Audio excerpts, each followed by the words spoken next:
Hi, my name is Joshua Willis. Today I'm talking about engine failure during a maneuver. If you do your IPCCC and which is your pre-maneuver checklist, and an engine failure do occurs, you should be okay. And you just go for your best glide, which in a 172 is 65. That's what I fly for my weight and my size, and with my instructor, that's all I've ever flown. I'm too big for the other planes. But let's get into the slides a little bit. My first slide is pretty much setting the scenario.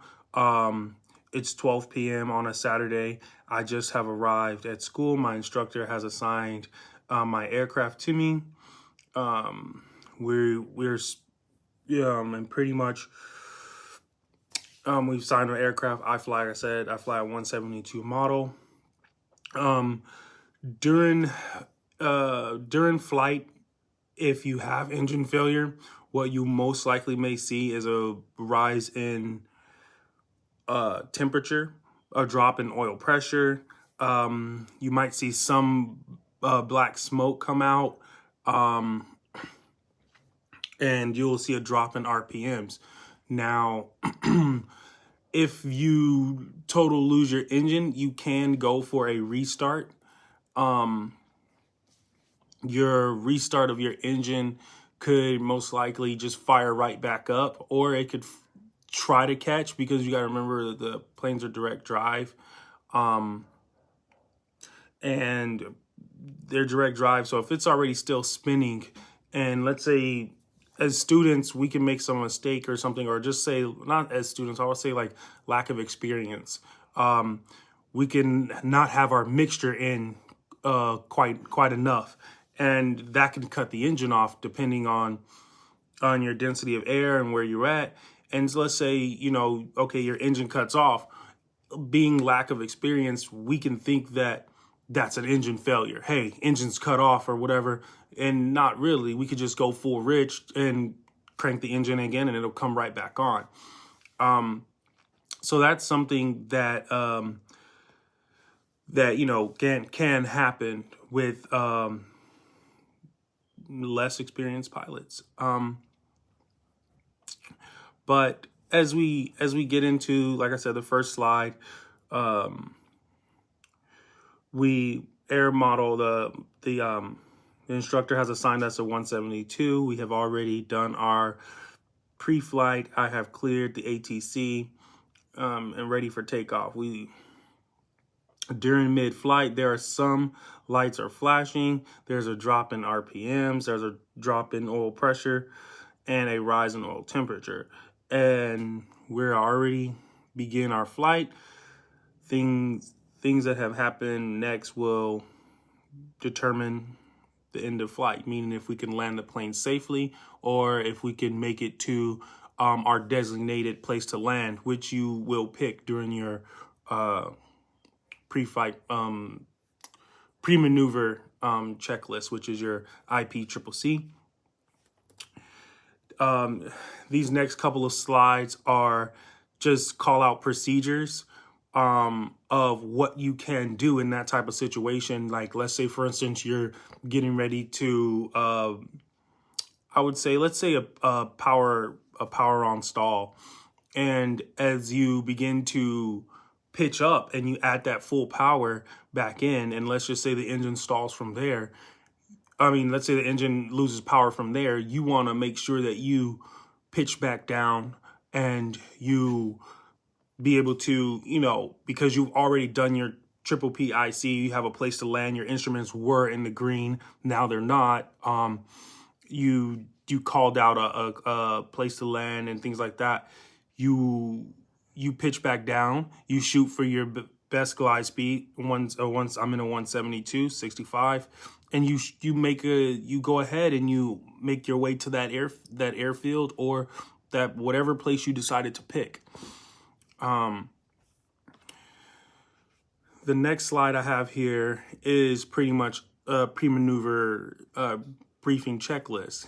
When you're at like 3,000 feet, you got at least 9 miles of gliding distance. And I think that's pretty good. Your position, your clearance turn. In your clearance turn, you could pick your place to land in there. If you have time, you can call for your emergency on their frequency. You can declare an emergency. You know, and then the other C is, you know, your configuration for your pre-maneuver checklist. If you've done these things and then a engine failure does happen, it sets you up for that to land the plane safely. And then my next slide, you know, this is something else you can do here. It's just talking about how to get the plane down. You know, adjust your trim for your best glide, a place to land. Now starting the procedure of restarting the engine. Like I said, once you shoot for that VY, I preferably would think that shoot for the VY. I mean, my bad, not VY, your best glide first. So that way you can have the aircraft established to make it to that area. After you done that, then in this slide number, my fourth slide here, you'll see where it says, now start the process of restarting the engine. I think if you try to restart the engine right there while you're trying to go for that best glide, your best, you know, getting your best distance there with your maintaining your altitude, you know, that's the best time to try to restart the engine for me, from what I'm understanding. And like I said, this is coming off of a power on stall. So you're pitched up and you go full power, and then next thing you know, engine failure, and then you have to level out, and then you want to go for your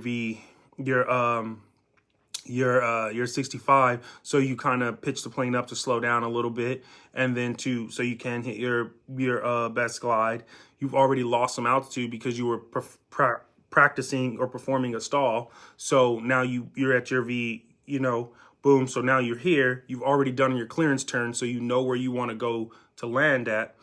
And once you hit that 65 for your best glide, you can go ahead and try to restart the plane. That's where you're most calm. That's where everything is most stable at right there. Then you can, you know, as you see here, you know, make sure your fuel selector's on both. Your mixture is rich, full in, throttle full open, ignition, master switch on. There's checklists, as my instructor told me when we first started. He's like, you're trying to remember too much. There's checklists for these things. Pull out those emergency checklists. Make sure that you understand what to do and how to do these things. My fifth slide here, it talks about engine failure start. You know, we're talking about pretty much the communication part of it. We need to aviate first, then communicate. So, you know, get the aircraft under control, then declare the emergency. And that's pretty much here. And that's pretty much what I have here. It is talking about here, making sure your transponder is on the right.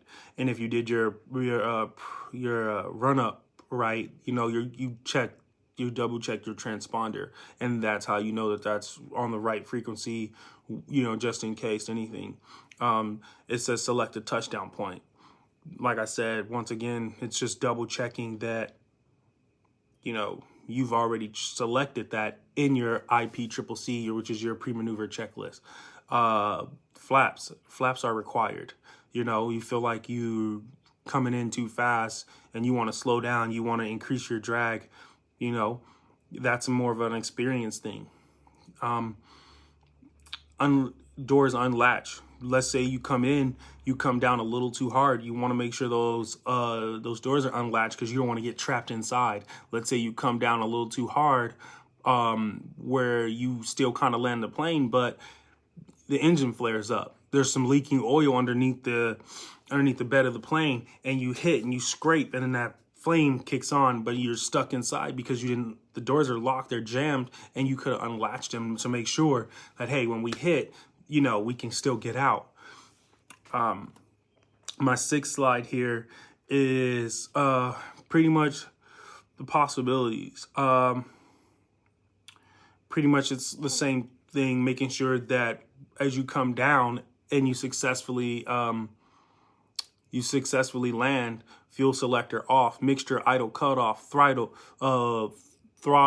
on idle, in ignition switch off, flaps, as required, mayday call, master switch off. These are things that you can do. And these are checklists that are already written out for you so that us as aviators, we can make sure that we can get down to the ground safely and in the case of an emergency. My seventh slide here is, it pretty much just explains what to do, like after the crash or after the accident, after you land the plane. You have to report the accident. I have not witnessed an accident or an emergency at the airport that I'm flying out of. So this is all speculation to me. This is all new to me. I have never witnessed engine failure or what that may feel like, or putting myself in that kind of position. I've done some practices of like loss of engine with my instructor, where he would pull the throttle out and say, okay, Josh, what are we going to do? Shoot for that best glide. Let's start making our way to the airfield to the designated area that we picked out before we started the maneuver. And then my final slide here is pretty much my reference points and ideas of where I got my information from. And, that's pretty much it. Like I said earlier, I haven't really experienced anything at my location far as engine failure or anything like that. This is all stuff that I've practiced. Really, I haven't practiced engine failure on takeoff or anything like that. All I've practiced was engine failure on pre-maneuvers so far. Yeah. Thank you guys for watching, and I appreciate the comments.